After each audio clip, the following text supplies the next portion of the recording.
Mumbai crime ब्रांचने नुकत्याच एका high profile फसवणूक प्रकरणात केलेल्या कारवाईने संपूर्ण देशाला धक्का बसला आहे.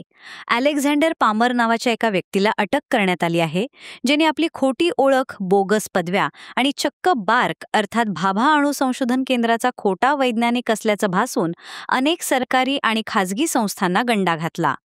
अलेक्झांडर पामर हे नाव ऐकल्यानंतर एखाद्या परदेशी व्यक्तीची प्रतिमा डोळ्यासमोर उभी राहते. मात्र या नावामागे लपलेला चेहरा आणि त्याचे वास्तव अत्यंत धक्कादायक आहे. तपासानुसार या व्यक्तीने स्वतःची एक आकर्षक आणि अत्यंत प्रभावशाली प्रतिमा समाजात तयार केली होती.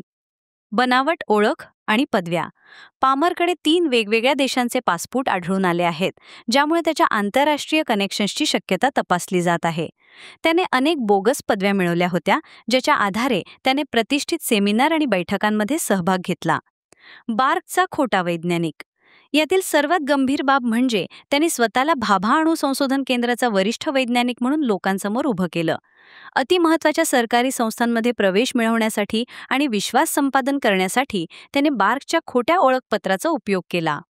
अणुबॉम्बचे नकाशे. मिळालेल्या माहितीनुसार त्याच्या घरातून काही गोपनीय कागदपत्रे आणि अणुबॉम्बचे नकाशे असल्याचं भासवलेले डॉक्युमेंट्सही जप्त करण्यात आले आहेत.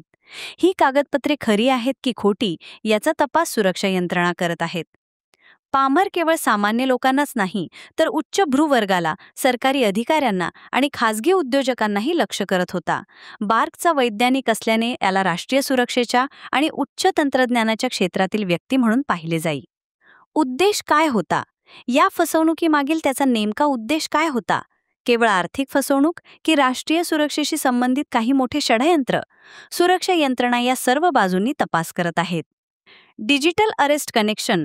सायबर गुन्ह्यांशी संबंधित डिजिटल अरेस्टच्या प्रकरणांमध्ये त्याचा काही सहभाग आहे का, या दिशेनेही तपास सुरू आहे.